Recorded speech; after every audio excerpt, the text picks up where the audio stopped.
sa ulo ng mga humahataw na balita. Hataw Balita. Senator Robin Padilla iginit na hindi traidor si dating Pangulong Rodrigo Duterte sa bansa para pumayag na alisin ang BRP Sierra Madre sa Ayungin Shoal. Hataw Balita. Department of the Interior and Local Government Region 11 binalaan ng publiko laban sa bagong investment scam na Bagong Bansang Maharlika o BBM. Hataw Balita. Department of Foreign Affairs nagsalita na sa gitna ng ginawang pagre-release ng Japan ng radioactive wastewater mula sa Fukushima Nuclear Power Plant. Hataw Balita. Department of Social Welfare and Development Secretary Rex Gatchalian inatasan ng ilan sa kanilang regional offices na maghanda sa epekto ng bagyong Goring. Hataw Balita. Ilang paaralang may mga kailangan pang ayusing kagamitan at pasilidad sa classrooms bago ang pagbabalik eskwela ng mga estudyante. Hataw Balita. At basketball legend na si Kaloy Loizaga nagbigay karangalan sa bansa bilang kauna-unahang Pinoy na nakasama sa FIBA Hall of Fame. Hataw Balita. Una sa ating mga humahataw na balita. Iginit ni Senator Robin Padilla na hindi traidor si dating Pangulong Rodrigo Duterte sa bansa para pumayag na alisin ang BRP Sierra Madre sa Ayungin Shoal. Sa katunayan, pinalakasan niya ni Duterte ang Armed Forces of the Philippines o AFP at Philippine Coast Guard sa ilalim ng kanyang administrasyon upang protektahan ang soberanya ng Pilipinas. Pakinggan po natin ang pahayag ni Senator Robin Padilla. Kahit kailan, hindi po nagkaroon ng pag-uusap ang bansang Chino at ang Pangulong Rodrigo Roa Duterte patungkol po sa pag-aalis ng MV Sierra Madre dyan sa Ayungin Shoal. Ating dating Pangulo siya po ay nagtanggol ng ating soberenya. Hindi po kailanman siya magiging traidor. Nauna na ring iginit ng kampo ni Duterte na walang ganitong ipinangako ang dating Pangulo kahit pa magandang naging relasyon ng Pilipinas at China sa ilalim ng kanyang administrasyon. Hataw Balita.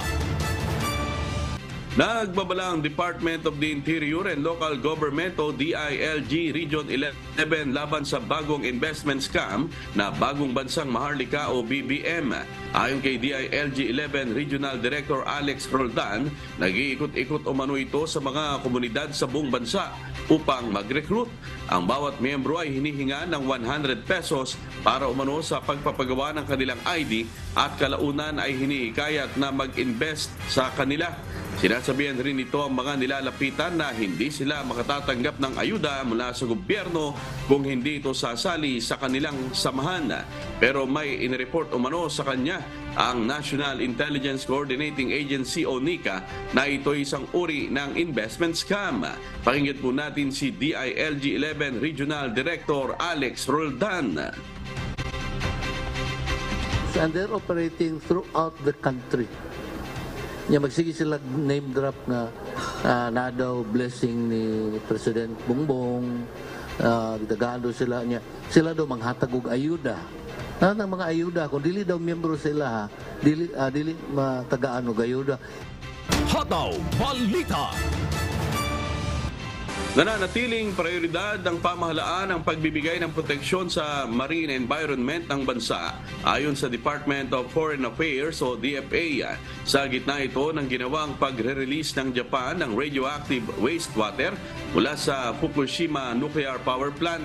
Sa isang pahayag, sinabi ng DFA na ang issue ay ikokonsidera ng Pilipinas bilang science and fact-based perspective. Gayun din na magiging epekto nito sa katubigang sakop ng rehiyon. Dagdag pa ng ahensya, kinikilala ng Pilipinas ang technical expertise ng International Atomic Energy Agency hinggil sa gagawing disposal ng radioactive wastewater. Nauna nang tinuligsa ng China at ilang local fishing groups sa Japan ang hakbang dahil sa pangambang maapektuhan nito ang kanilang kabuhayan. Hataw Balita. Tinukoy ng Philippine National Police na mula sa 1,311 barangay sa Caraga Region ay mahigit 1,100 sa mga ito ay walang kaso ng election-related violence o tinatawag na areas with no concern at kabilang sa green category. Bilang paganda sa nalalapit na barangay and sangguniang kabataan elections o BSKE sa taong ito, nakatutok naman ang Police Regional Office 13 sa 9 na lugar sa Caraga na kabilang sa yellow category dahil posible umano itong magbago dahil na rin anya sa presensya ng komunistang grupo. Pero pahayag ng Pro 13 na walang lugar sa Caraga na kabilang sa red-coded election hotspot areas. Pakinggan po natin ang pahayag ni Police Colonel James Gofort, ang chief ng Hataw Pro Balita.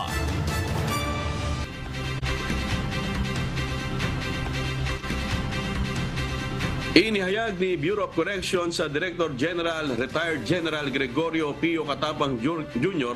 na batay sa ginawang pag-aaral ng University of the Philippines Forensic na kumpirma na walang buto ng tao na nakuha sa mga septic tank sa loob ng New Bilibid Prison o NBP.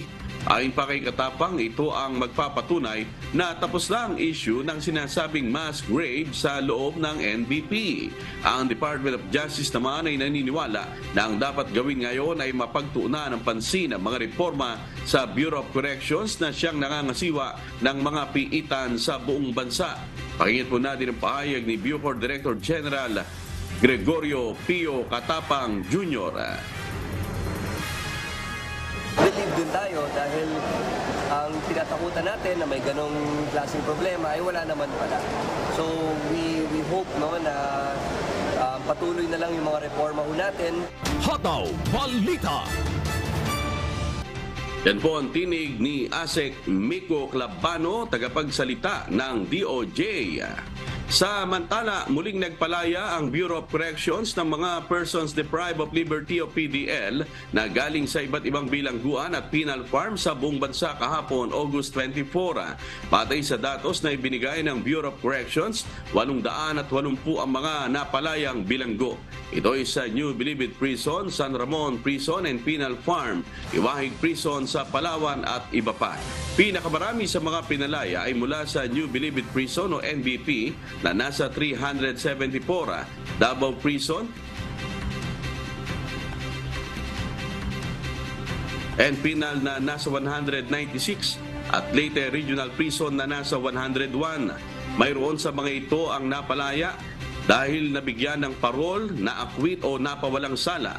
Natapos na ang sentensya, ang iba ay napadali ang paglaya dahil sa Good Conduct Time Allowance o GCTA, bunsod ng mabuting pag-uugali na ipinakita habang nasa corrections institution. Ayon sa Bucor, isa ito sa pinakamaraming napalaya nila. Pakinggan po natin ang pahayag ni Bucor Director General Gregorio Pio Katapang Jr. Yung lahat, 880. Oo. Yung mga 187, yung sa ano yan, Bilibid, yung breakdown yan. Hataw Balita. Hahawakan na ng Department of Information and Communications Technology o DICT ang produksyon ng Digital National ID ayon sa National Economic and Development Authority o NEDA. Ayon kay NEDA Secretary Arsenio Balisacan, itutuloy pa rin ang Philippine Statistics Authority o PSA ang paggawa ng mga Physical National ID, habang ang DICT naman ang mga ngasiwa sa digital version ng National ID. Dahil dito, inaasahan ng NEDA na magkakaroon na ng Digital National ID ang lahat ng mga Pilipino bago matapos ang taon. Batay sa datos ng PSA, as of May 2023, mayroon nang mahigit sa 65 million physical at e-Phil IDs ang naipamahagi na sa buong bansa. Hataw Balita. Magsisimula na ngayong araw, August 25, ang inaabangang FIBA World Cup Games kung saan maglalaban-laban ang mga koponan ng basketball mula sa iba't ibang panig ng mundo.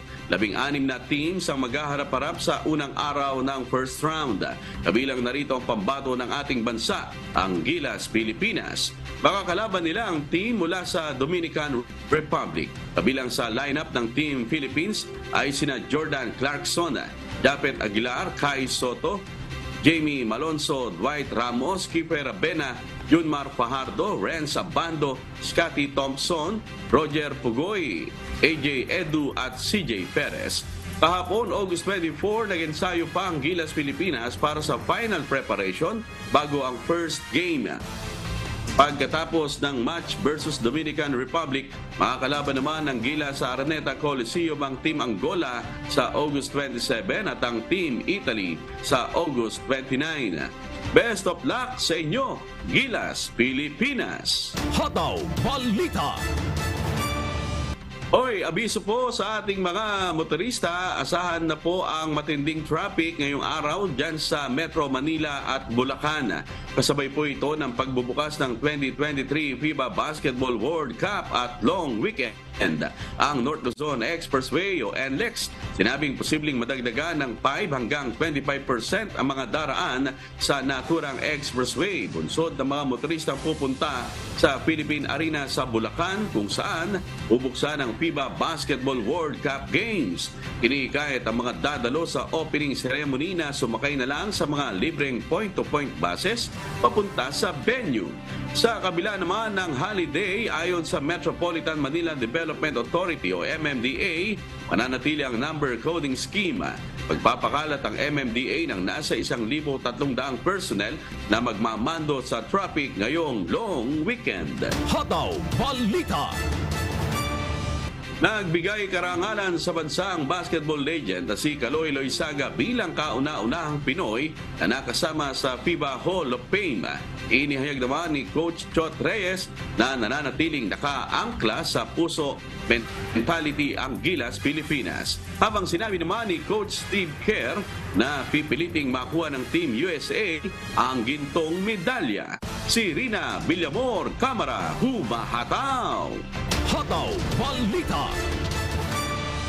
Dumating na sa Pilipinas ang World No. 2 Team USA bago pa ang kanilang opening match sa Sabado. Makakabangga ng Team USA ang kupunan ng Greece, New Zealand at Jordan o mga bansa sa ilalim ng Group C. Sa pangunguna ni Coach Steve Kerr, nais nilang lumikha ng kasaysayan na makamit ang 6 na World Cup title sa pagtatapos ng FIBA Games ngayong taon. We're really excited to be here. We can feel the passion of the fans everywhere we go. This is going to be a big event here in the Philippines, and we're thrilled to be part of it. We're going to compete. We're going to play as hard as we can. We're going to try to win a gold medal. Dahil sa dami ng star players sa hanin ng Team USA, sila ang tinaguriang crowd's favorite. Pinuno naman ng media ang press conference ng kupunan sa Mall of Asia Arena kung saan ang dating Chicago Bulls sharpshooter at kasalukuyang mentor ng Golden State Warriors na si Steve Kerr at Jalen Brunson ng New York Knicks ang dumalo sa event. Ibinahagi rin ni Coach Kerr ang kanya mga na-experience sa World Cup noong 1986. I have great memories of my experience playing in the World Cup in 1986 in Spain, and we won the gold medal. We beat the Russian team by 2 points, I think, or 1 point in the gold medal game. I tore my ACL in the semifinal game, which was obviously a very difficult thing to go through, but to be part of that team and I have my gold medal and at home and look at it occasionally is a wonderful experience for me. Nakapaglaro ang team ni Coach Kerr ng 5 tune-up games sa Las Vegas, Spain at United Arab Emirates bago pa man sila tumungo sa bansa. Nag-enjoy din sila sa UAE kung saan nakapasyalang mga miyembro ng kupunan kasama ang kanilang pamilya. Bilang bakasyon din ngayon sa NBA. Pangungunahan ni Minnesota Timberwolves Anthony Edwards, Los Angeles Lakers Austin Reeves at Orlando Magic Paolo Banchero ang 12-man roster ng Team USA. Samantala, sumalang naman sina Coach Chot Reyes at Japet Aguilar para sa press con ng Gilas Pilipinas. I think Puso is still very much present. It's still the anchor of everything we're doing. We always say we fight till we cannot fight anymore for our country with all our hearts. That is what Laban Pilipinas Puso is all about. So that is still what this team is anchored on. The values remain the same. The tactics might differ.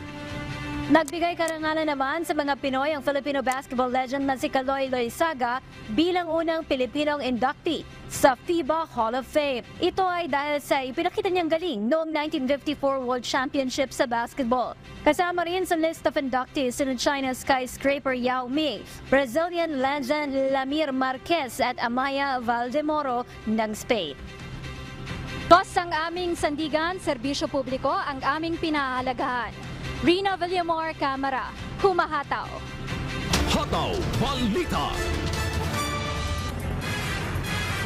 Sa iba pang balita, ilang araw bago ang pasukan sa mga pampublikong paaralan, mas dumami pa ang bilang ng mga nagpapa-enroll na estudyante. Sa pinakahuling datos ng Department of Education o DepEd, as of August 24, umabot na sa 20,093,611 ang enrollees, 4 na araw bago ang pagbubukas ng klase sa August 29. Pinakamarami sa mga ito ay mula sa Region 4A o Calabarzon na may 3.2 million enrollees. Sinundan naman ito ng National Capital Region o NCR na may 2.4 million enrollees at Region 3 o Central Luzon na may 2.1 million enrollees.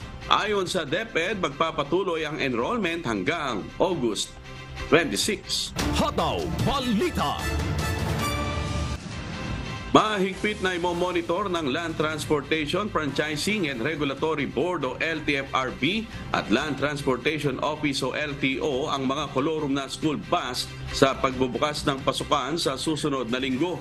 Ayon kay LTFRB Executive Director Roberto Peig, delikado ang hindi rehistradong school buses dahil hindi ito dumaan sa tamang proseso at pagsusuri. Dahil dito nagbabala si Peig sa mga magulang na huwag itong tangkilikin alang-alang sa kaligtasan ng mga batang papasok sa mga paaralan. Tiniyak naman ng opisyal na may sapat na mga pampublikong transportasyon sa pagbubukas ng klase sa Martes, August 29. Hataw Balita. Ilang araw bago ang pagbabalik eskwela ng mga estudyante, may ilan pa ring mga pasilidad at gamit sa silid-aralan ang kailangang sumailalim sa repair.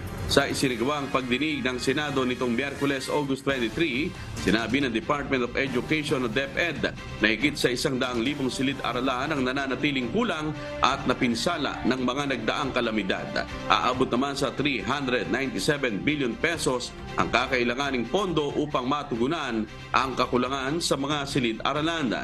Pakinggan po natin si DepEd Assistant Secretary Francis Cesar Bringas. The total gap, entire the Philippines, covering all our the damages that have been brought about the typhoons and the lack of classrooms in many of our schools, we have a total of 159,000 classroom. Nauna na ang sinabi ni Vice President at Education Secretary Sara Duterte na prioridad ng kanyang kagawaran ang pagsasaayos sa mga paaralang napinsala ng mga nagdaang kalamidad. Sa kabila naman ito, tuloy ang klase sa lahat ng paaralan sa bansa sa August 29. Anya ipatutupad ang blended learning sa mga paaralang hindi pa rin isasaayos matapos magtamo ng pinsala. Hataw Balita. Inatasan na ni Department of Social Welfare and Development Secretary Rex Gatchalian ang ilan sa kanilang regional offices na magsagawa ng inventory sa kanilang relief goods bilang paghahanda sa epekto ng bagyong Goring. Kabilang sa inalerto ng kalihim ang kanilang field offices sa Cagayan Valley, Bicol at Calabarzon Region. Ayon sa kalihim, dapat masiguro na mayroong sapat na stock ng mga relief item na kakailanganin ng ating mga kababayan na posibleng ilikas dahil sa banta ng bagyo. Base sa report ng Philippine Weather Bureau Pag-asa, inaasang lalakas pa ang bagyong Goring sa mga susunod na araw na posible ring magdala ng malalakas na pag-ulan.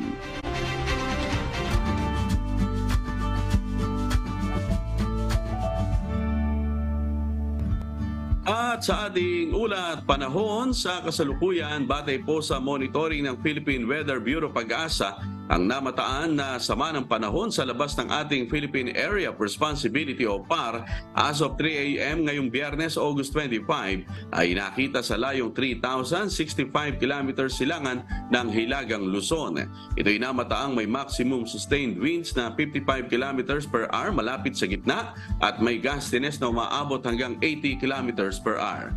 Kumikilos ang nasabing bagyo sa direksyong east-northeastward sa bilis na 35 kilometers per hour. Samantalang bagyong Goring ay kasalukuyang nasa tropical storm category na.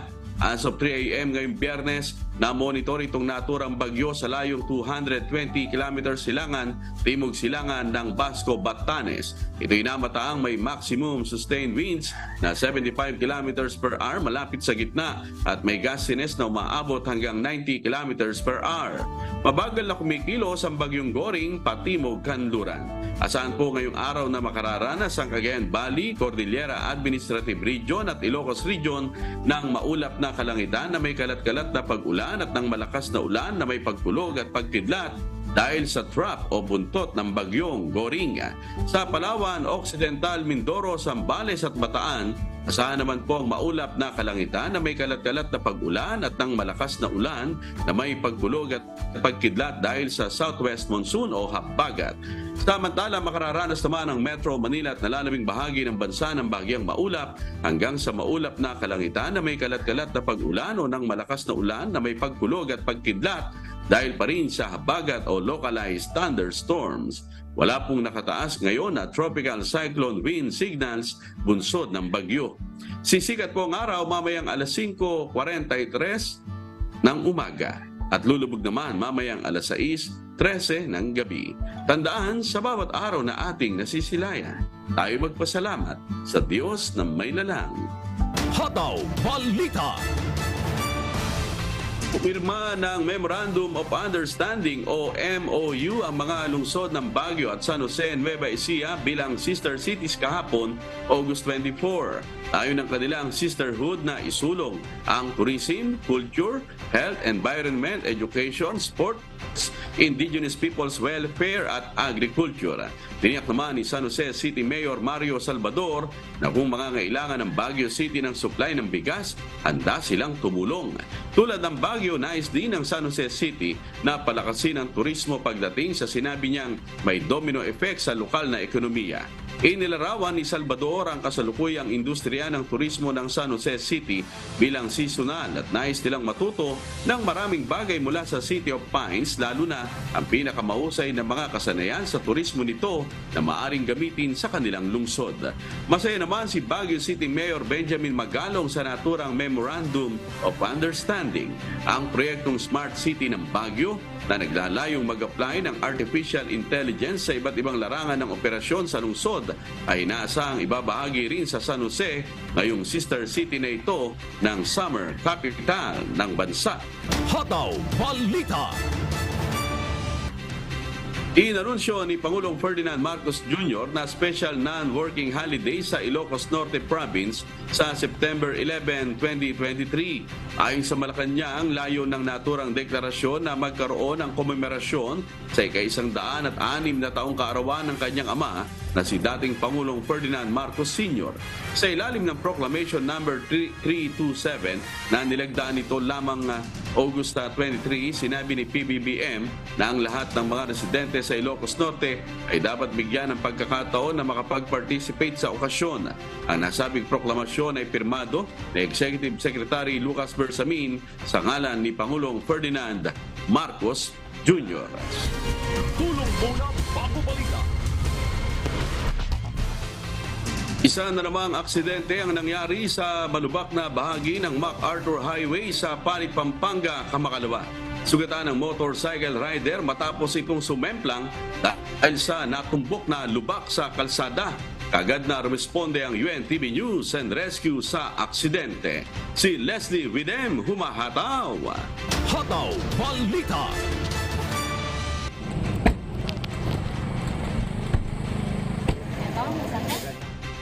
Nakaupo Nauna sa gilid ng gutter nang abutan ng UNTV News and Rescue Team ang magkaibigang sina Ryan Orseo at Steven Nunag na nasangkot sa isang motorcycle self-accident. Hawak-hawak ni Steven sa ulo ang kaibigan na si Ryan na hilong-hilo at halos nakakatulog dahil sa humampas umano ang ulo nito sa semento nang sila ay malubak sa kahabaan ng MacArthur Highway sa Barangay Paligi, Apalit, Pampanga. Papasok na sana sa trabaho ang magkaibigan sa Malolos, Bulacan. Sa munisipyo po kami na sa truck band po. Ngayon po, nung narinig po namin may gumalabog, pagtingin po namin dito sa tapat ng McDo, meron na po palang aksidente na nangyari. Kaya pinuntahan po namin, tapos tumawag na po kami ng ambulansya at sa istasyon. Batay sa ginawang assessment ng UNTV News and Rescue Team, iniinda ni Ryan ang sugat nito sa balikat at mga pasa, pati ang sugat sa kanang tuhod nito. Agad na nakatuwang ng grupo ang mga responder ng Apalit Municipal Disaster Risk Reduction and Management Office na siya nang nagdala sa magkaibigan sa ospital. Sana po wag po kayong magsawang tumulong sa mga ganyang mga aksidenteng nangyayari po dito sa lugar natin. Leslie Widem, UNTV News and Rescue. Diyos ang aming sandigan, serbisyong publiko ang aming pinahalagahan. Hataw Balita. Nagpaplano na ang lokal na pamahalaan na magsagawa ng decamp o pauwi na ang mga evacuee mula sa 2 barangay sa bayan ng Ginubatan, Albay. Samantala, nagkaloob naman ng 1 milyong pisong halaga ng goods ang lokal na pamahalaan ng Palayan City, Nueva Ecija para sa mga apektadong residente ng pag-aalboroto ng Bulkang Mayon. Si Jerry Galicia, humahataw live! Good morning, Jerry. Ilang pamilya ba yan na pauuwi na? At ano ang naging batayan para magdesisyon ng LGU sa hakbang na yan, Jerry? Yes, amigo, nasa mahigit 300 pamilya na anak. Pauwi na lokal pamahalaan na barangay sa Ginubatan, Albay. Dati sa napagkasundo ng mga barangay official at ng lokal na pamahalaan ng Ginubatan sa pakikipag-ugnayan sa Provincial Disaster Risk Reduction and Management Council of PDRRMC. Maaari na mag-decamp ang mga barangay ng Tandarora at Mulad Bukad Grande na nasa evacuation center sa Mauraro Elementary School. Ito yung mga barangay na nasa 8-kilometer extended danger zone sa paanan ng bulkan. Well, nag-consult kami sa PDRRMC with Sir Cedric Daep, and binigyan nila kami ng go signal na maipadicamp namin yung 2 barangays. That's the Barangay Tandarora and a portion of Mulad Bukad Grande, which is Sitio Basiao. So number 1, nagpa-reassess kami ng area, and Tandarora is on the safe side na kasi nag-revalidate, nakita yung Barangay Tandarora. Bukod pa rito, amigo, ang pagbibigay daan sa mga guro at estudyante na magamit ang mga silid-aralan sa darating na pasukan na August 29. Excited naman mga residente na makabalik na muli sa kanilang mga kinagisnang kapaligiran at makapagpapatuloy na sa pagtatanim sa paanan ng bulkan.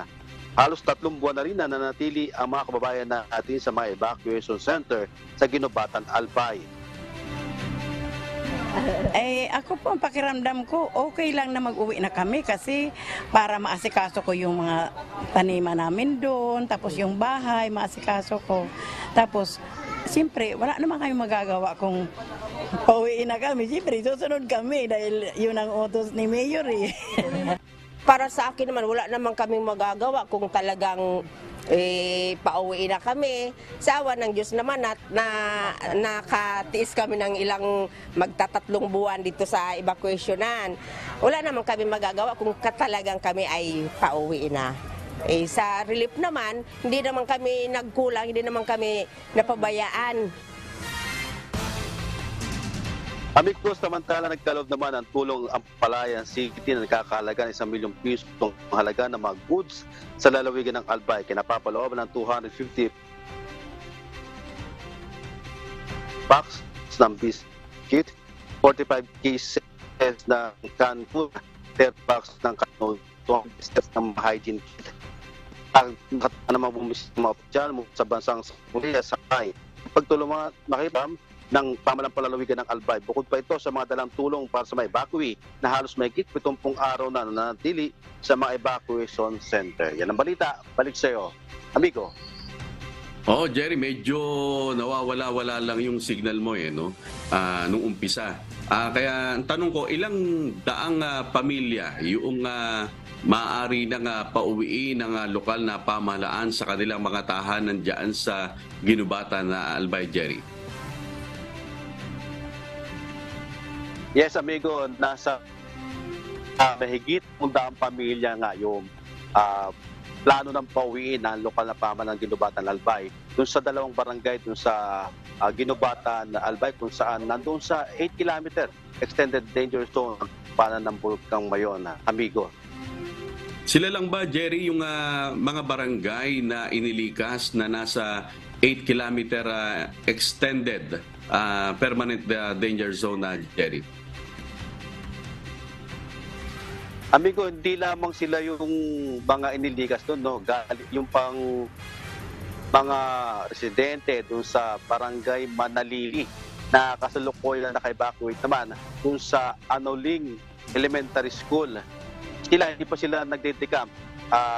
Yan yung aalam natin doon sa LGU, Ginubatan, kung kailan sila pauwiin o pababalikin doon sa kanilang tirahan doon sa paanan ng Bulkang Mayon. Amigo. At Jerry, kanina na-monitor natin na parang umuusok uli at merong lumalabas na lahar dyan pa rin sa Bulkang Mayon.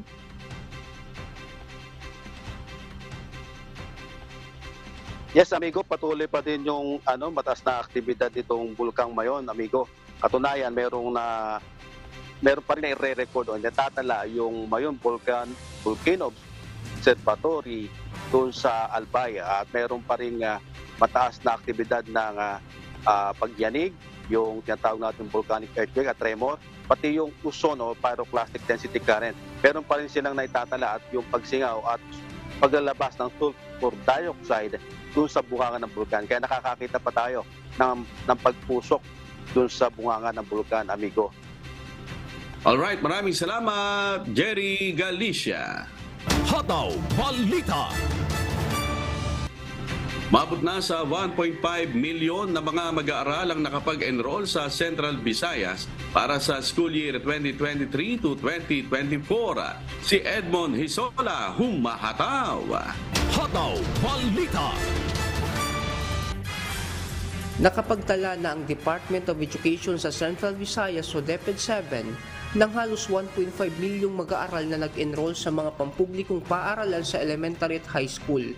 Kinumpirma ito ni Dr. Salustiano Jimenez, Regional Director ng DepEd 7, at sinabing nasa 186,000 estudyante na rin ang nag-enroll sa mga pribadong paaralan, 2,000 estudyante sa state universities and colleges, at 6,500 enrollees sa Alternative Learning System o ALS.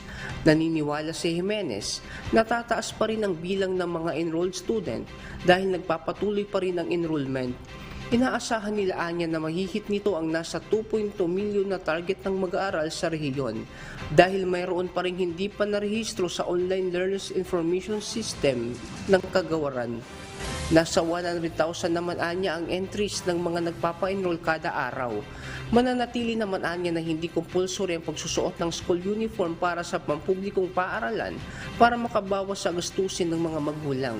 Especially public schools, we are not requiring uniform for the learners. So it will be dependent on the parents if they will let their children wear uniforms. Nanawagan naman si Jimenez sa mga magulang na i-enroll lang kanilang mga anak para makuha na ang kabuuang bilang ng mga estudyante sa mga paaralan nang sa gayon ay makita nila ang mga bilang ng kinakailangan pang mga guro, mga upuan at maging mga silid-aralan ng paaralan.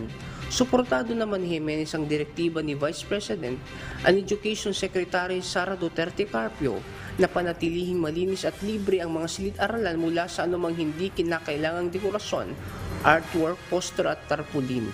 Ang hakbang ni Duterte ay nakapaloob sa DepEd Order No. 21 na inilabas noong August 3, 2023 na nagtatakda ng mga alituntunin para sa pagpapatupad ng 2023 Brigada Eskwela. Payo naman ng direktor sa mga magulang at mag-aaral patungkol sa pagkakasakit. Ingon gilanda ng bata, that's a protocol again, na dili pa doon, kay matakda ng uban. Pag naiubo, kinalan, as of now, mag-mask lang, not because of COVID, but because they don't want na matakdan po ng uban. Diyos ang aming sandigan, serbisyo publiko ang aming pinakahalagahan. Edmond Isola, Humahataw! Hataw Balita! Naitala na sa Palawan ang mga kaso ng African Swine Fever sa bayan ng Magsaysay, habang umabot naman sa halos 300 mga baboy ang natalang nasawi dahil sa sakit sa lugar.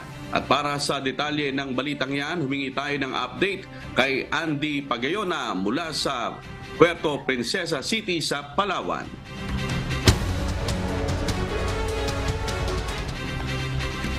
Andy, kumusta na ngayon ang sitwasyon dyan sa Palawan? Under control na ba itong ASF dyan sa lalawigan, Andy? Yes, magandang umaga sa iyo, amigo. Base nga sa naging pahayag ng provincial government ng Palawan, ay bantay sarado na yung lugar at mahigpit yung kanilang ginagawang pagmamonitor para hindi nga kumalat itong African Swine Fever. Umabot na nga sa halos 300 mga baboy ang naitalang nasawi ng Provincial Veterinary Office sa barangay Kokoro sa bayan ng Magsaysay, Palawan. Sa opisyal na pahayag na inilabas ng Provincial Government ng Palawan, nagpositibo sa African Swine Fever o ASF ang mga namatay na baboy sa isla. Batay ito sa kumpirmasyon ng Department of Agriculture at Bureau of Animal Industry. Matapos lumabas ang resulta sa ipinadalang blood sample na ipinadala sa kanila ng Provincial Veterinary Office. Ayon naman sa Municipal Agriculturist ng bayan ng Magsaysay, bago pa man dumating ang resulta ng mga nagpositibong mga baboy, ay agad na silang naglatag ng mga checkpoint katuwang ang mga otoridad para masigurong walang makalalabas na mga karning baboy mula sa Kokoro Island. Patuloy naman ang ginagawang pagmumonitor ng Provincial Veterinary Office sa lugar upang hindi na kumalat ang naturang sakit. Amigo? Yes, Andy, yung bang bayan ng Magsaysay, diyan ba karamihan nag-aalaga ng mga baboy o diyan nanggagaling yung mga supply ng baboy diyan sa Palawan na, Andy? Amigo, base nga sa naging pakikipag-usap din natin sa isa sa mga opisyalis ng bayan ng Magsaysay, yung pag-aalaga ng baboy ay kanilang hanap buhay. So, hindi ito pinanggagalingan ng karne mula dito sa Palawan na dinadala sa mga munisipyo. Ito ay para sa kanila lamang, amigo. Kasi bukod sa pag-aalaga ng baboy, meron din silang mga alternative na pinagkukunan ng kanilang ikabubuhay. Amigo? Alright, maraming salamat, Andy Pagayona, nag-uulat ng live mula sa Puerto Princesa City. Hataw Balita! Patuloy na nadaragdagan ang bilang ng mga nagkakaroon ng diarrhea sa bayan ng Karamoan sa Camarines Sur. Lokal na pamahalaan at Provincial Health Office nagtulong-tulong na para mabigyan ng assistance ang mga residente sa lugar. Si Ryan Salatandol, Humahataw! Hataw Balita! Isa si Aling Sarah Jane Sacramento sa mga residenteng namatayan ng anak dahil sa diarrhea sa barangay Maligaya sa bayan ng Karamuan. Pilit nitong tinatanggap ang nangyari sa kanyang isang anak at sa kasalukuyan ay may sakit din ang isa niya pang anak. Batay sa pinakahuling impormasyon, nakatanggap na sila ng tulong pinansyal mula sa pamahalaan pati na rin sa pagpapagawa ng kabaw ng kanyang anak. Opo, may nagbibigay naman po. Sapat naman po. Kompleto naman po yung binigay nila dyan. Ewan, pa-check up naman po sila dyan. Sana po maging maayos na yung pinagkukunan namin ng inumin dito. Para wala nang mangyaring ganyan. Habang si Tatay Milanyo naman, ikwinento ang kanyang karanasan sa sakit na nakaapekto sa mga residente sa kanilang barangay, kasabay ang kanyang daing na mabigyan sila ng tulong na mabigyan ng makukuhanan ng malinis na tubig na maiinom. Inabutan akong naghihina na.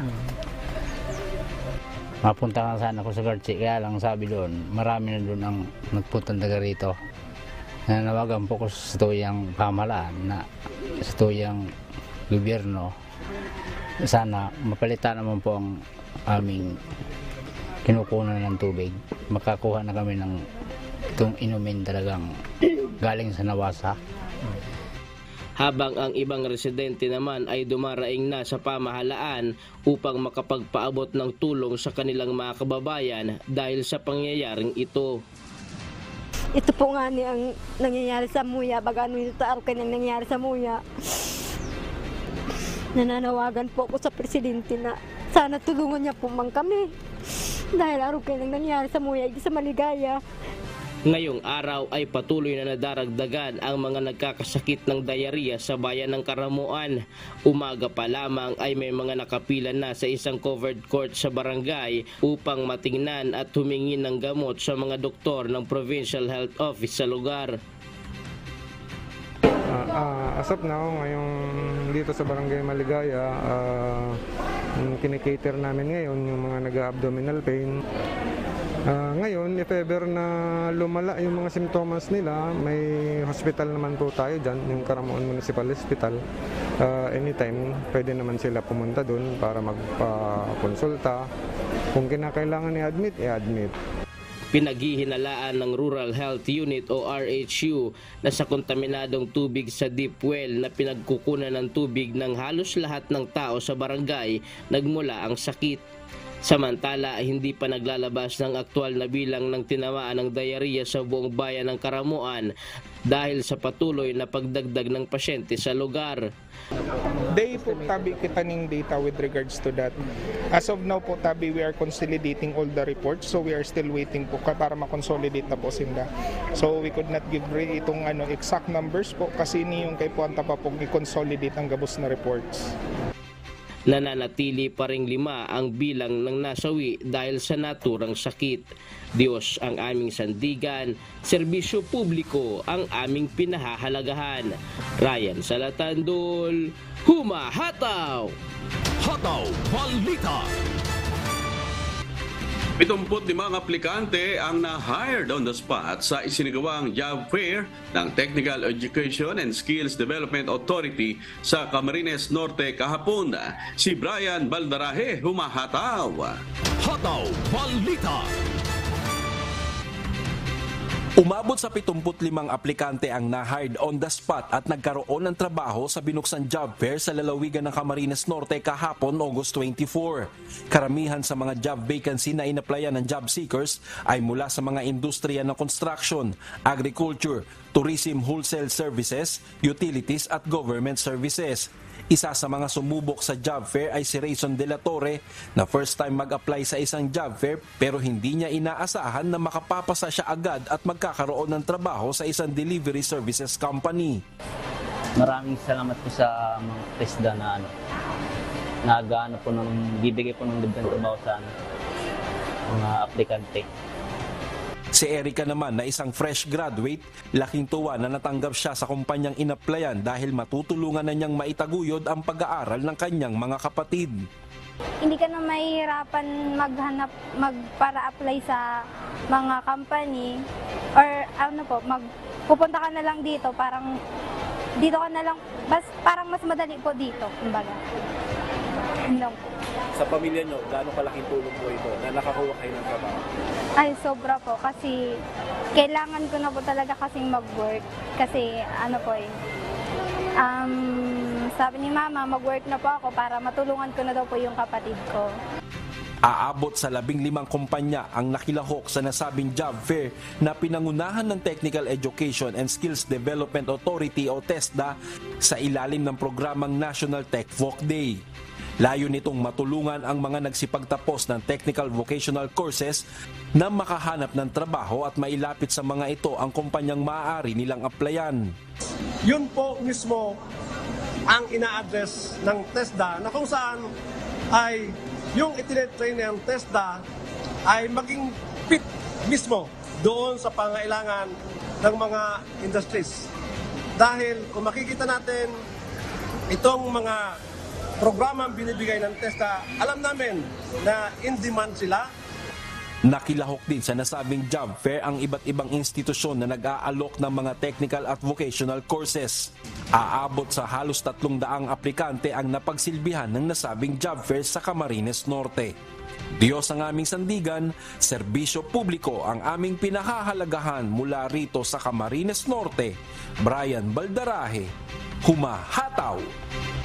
Hataw Balita. Ayan, ang bilis ng oras at mamaya na, no? Yung opening ng FIBA World Cup. Kaya good luck sa ating Team Gilas Pilipinas. At sa atin namang shout out, ayan, happy Sabat anniversary. Bukas kung lolo-open kina Sis Catherine Brown. Aba, happy Sabat sa inyo. Ganon din si Manong Dante Amento. Ayan, August 27, Sabat din niya.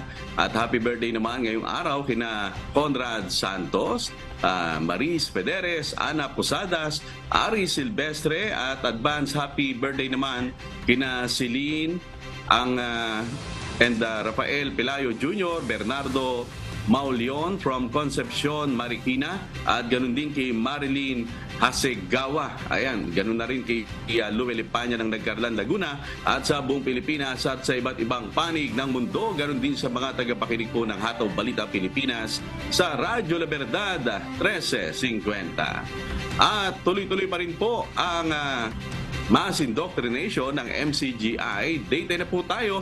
Mamayang alas 7 po ng gabi, Philippine Standard Time sa official MCGI social media accounts. Kabilang po ang MCGI channel, ang official YouTube channel ng Members Church of God International. Patuloy rin po namin kayong inaanyayahan na makiisa sa Global Prayer for Humanity tuwing Lunes hanggang Biyernes alas 9:30 ng gabi. Ito po yung nakastream ng live sa lahat ng MCGI social media accounts. Ang Global Prayer for Humanity ay bukas po sa lahat, anuman ang inyong relihiyon o lahi.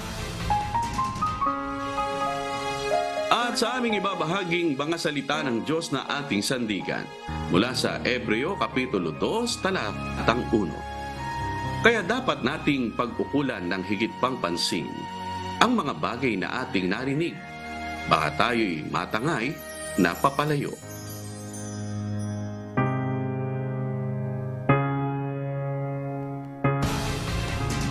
At yan po ang mga humahataw na balita ngayong umaga ng Biyernes, ika-25 sa buwan ng Agosto 2023. Sa ngalan po ng lahat ng bumubuo ng UNTV News and Rescue at ng UNTV Radyo La Verdad 1350, ng ating mga correspondent mula Luzon, Visayas at Mindanao. Ako po ang inyong amigo, Sherwin Kulubong. At dito sa UNTV at UNTV Radyo La Verdad 1350, Diyos ang aming sandigan, serbisyo publiko ang aming pinahahalagahan. Susunod na po ang Good Morning Kuya. Salamat po sa Diyos at magandang umaga.